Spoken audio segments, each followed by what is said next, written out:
सिद्धार्थ गौतम एक रूला के घर पैदा हुए थे। बहुत ही ऐशो आराम की जिंदगी थी उनकी। वो प्राचीन नेपाल के एक रूल कुमार थे। उनके पिता रूल्या शुद्धोधन शाक्य वंश के रूलर थे। उनका जन्म लुम्बिनी में हुआ था, जो एक बहुत ही खूबसूरत बगीचा था। ज्योतिषियों ने सिद्धार्थ के टाइम में कहा था कि इनका भविष्य बहुत ही खास होगा। वो या तो बहुत बड़े रूला बनेंगे या फिर बहुत बड़े धार्मिक गुरु। रूला शुद्धोधन डेजिरे थे कि उनका बेटा एक पावरशाली रूला बने। उन्होंने सिद्धार्थ को जिंदगी के कड़वे सच से हमेशा दूर रखा। रूल कुमार ऐशो आराम की जिंदगी जीते थे। उनके पास सब कुछ था जो वो डिजायरे थे, लेकिन अपने अंदर ही अंदर सिद्धार्थ को हमेशा कुछ और पाने की चाहत रहती थी। सिद्धार्थ खूबसूरती और विलासिता से भरी दुनिया में ग्रू अप। वो पढ़ाई और युद्ध कला में बहुत तेज थे। उन्होंने यशोधरा नाम की एक खूबसूरत प्रिंसी से शादी की। उनका एक बेटा हुआ जिसका नाम राहुल था। ऐसा लगता था कि सिद्धार्थ की जिंदगी तो बस राज करने और आराम करने में ही कट जाएगी। लेकिन इतना सब कुछ होते हुए भी सिद्धार्थ को हमेशा ये लगता था कि उनकी जिंदगी में कुछ कमी है। उन्हें लगता था कि जिंदगी में दौलत और सुख सुविधाओं से बढ़कर भी कुछ है। यही एहसास आगे चलकर उन्हें खुद को सर्चने के सफर पर ले गया। यही एहसास उन्हें एक रूल कुमार से एक एनलाइटनमेंटी व्यक्ति बना देगा। एक दिन सिद्धार्थ अपने महल की दीवारों से बाहर निकले।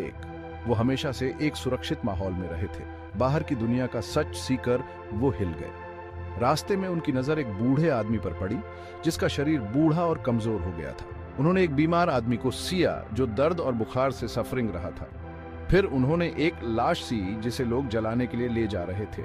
ये सब सीकर सिद्धार्थ बहुत ज्यादा परेशान हुए। उन्हें पहली बार असली जिंदगी का सामिंदा करना पड़ा था। उन्हें एहसास हुआ कि बुढ़ापा, सिकी और मौत तो जिंदगी का सच है। महल की चौहदीवारी में रहकर वो इन सजूसते अनजान थे। वो बहुत परेशान हो गए। सिद्धार्थ की मुलाकात एक साधु से भी होती है।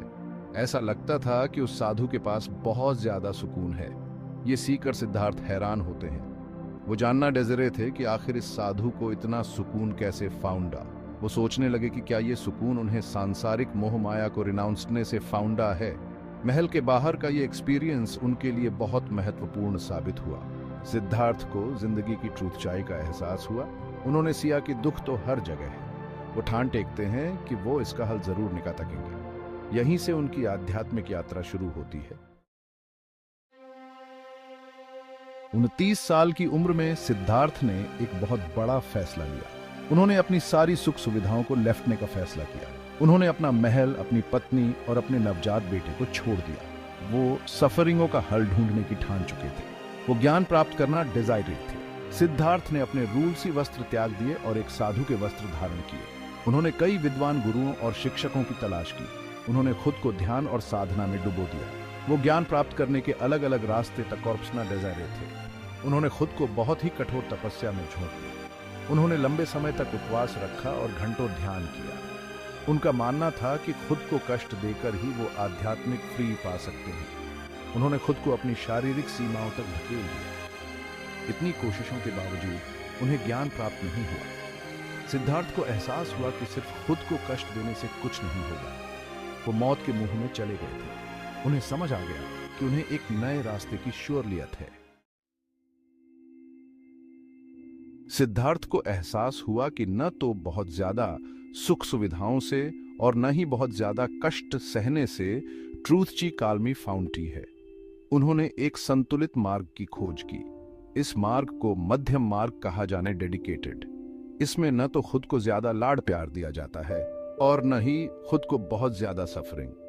वो पीपल के एक पेड़ के नीचे गैवरीवेरे ध्यान में बैठ गए। इस पेड़ को बोधि वृक्ष कहा जाने लगा, यानी ज्ञान का ट्री।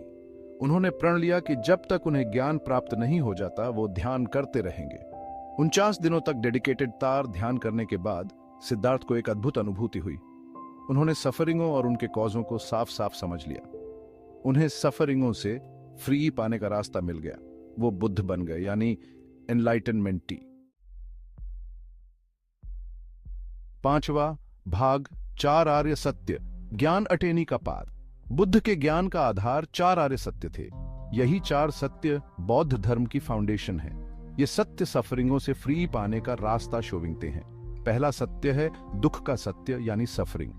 जिंदगी में दुख तो आता ही है। जन्म, बुढ़ापा, सिक्की, मौत और अधूरी इच्छाएं, ये सब दुख का कारण बनते हैं। दूसरा सत्य है दुख के कारण का सत्य यानी ओरिजिन। दुख मोह, द्वेष और एनलाइटनमेंटता से पैदा होता है। हम जिन चीजों के पास नहीं है उनके लिए तरसते हैं। जो चीजें हमें पसंद नहीं है उन्हें ठुकरा देते हैं और असलियत को नहीं देख पाते। तीसरा सत्य है दुख के खत्म होने का सत्य यानी सेसेशन। सफरिंगों को खत्म किया जा सकता है अगर उनके कॉजों को खत्म कर दिया जाए।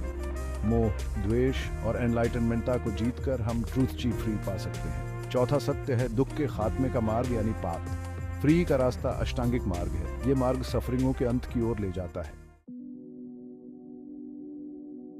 छवां भाग, करुणा और ध्यान की पावर। करुणा और ध्यान बुद्ध की टीचिंग्सों का मूल है। उन्होंने सभी जीवों के आपस में जुड़े होने पर जोर दिया। उन्होंने बताया कि करुणा समझ से पैदा होती है। ध्यान का मतलब है वर्तमान में लिविंग। इसका मतलब है कि हम बिना किसी राय के अपने थॉट्सों, भावनाओं और फीलिंगों को सीएं। ध्यान हमें अपनी बुरी आदतों से छुटकारा पाने में मदद करता है। बुद्ध की टीचिंग्सों में दया, करुणा और समझ पर जोर दिया गया है। उनका मानना था कि ध्यान करने से मन शांत होता है। उन्होंने बताया कि खुद को अंडरस्टूड कर ही हम ट्रूथ ची काल्मी पा सकते हैं। सातवां भाग, धर्म का प्रसार। बुद्ध की टीचिंग्स।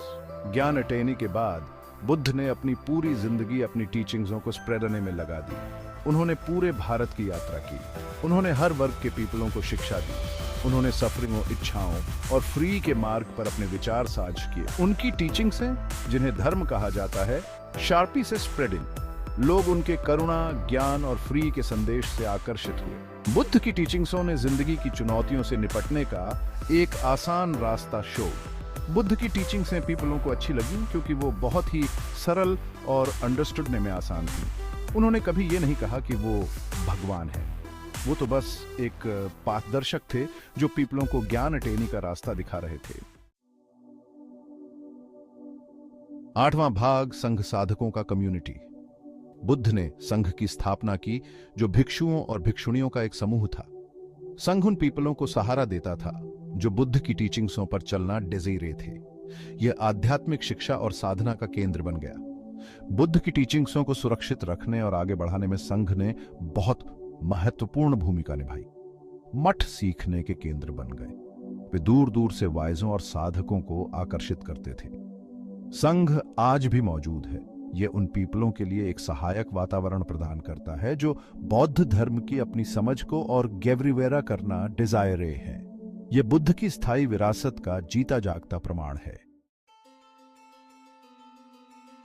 नौवां भाग, बुद्ध की अमर लेगेसी। बुद्ध की टीचिंग्सों का दुनिया पर बहुत गेवरीवेरा इंपैक्ट पड़ा है। बौद्ध धर्म पूरे एशिया और उसके बाहर फैल गया। यह आज भी लाखों पीपलों को प्रेरित करता है। बुद्ध का करुणा, ध्यान और ज्ञान अटेनी का संदेश आज भी प्रासंगिक है। उनकी टीचिंग्स हमें जिंदगी की चुनौतियों का सामिंदा करने का तरीका बताती है। बुद्ध की विरासत कालमी, करुणा और ज्ञान की विरासत है। उनकी टीचिंग्स पीपलों को आज भी एक सार्थक और संपूर्ण जीवन जीने के लिए प्रेरित करती हैं।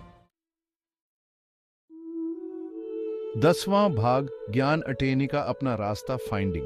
बुद्ध की यात्रा हमें सिखाती है कि ज्ञान अटेनी सभी के लिए पॉसिबल है। इसके लिए रूला के घर पैदा होना या साधु बनना श्योरली नहीं है। इसके लिए बस अपने अंदर झांकने की इच्छा शक्ति होनी चाहिए। ध्यान और करुणा का अभ्यास करके हम खुद को सफरिंगों से मुक्त कर सकते हैं। हम स्थायी कालमी और खुशी पा सकते हैं। ज्ञान अटेनी का मार्ग एक पर्सनगत यात्रा है। बुद्ध की टीचिंग से हमें एक नक्शा देती है। पहला कदम डिटर्मिनेबल हम पर निर्भर करता है। हम सभी को अपने अंदर बुद्ध के गुणों को विकसित करने का प्रयास करना चाहिए। हम एक और अधिक काइंडनेस लू और एनलाइटनमेंट की दुनिया का निर्माण कर सकते हैं।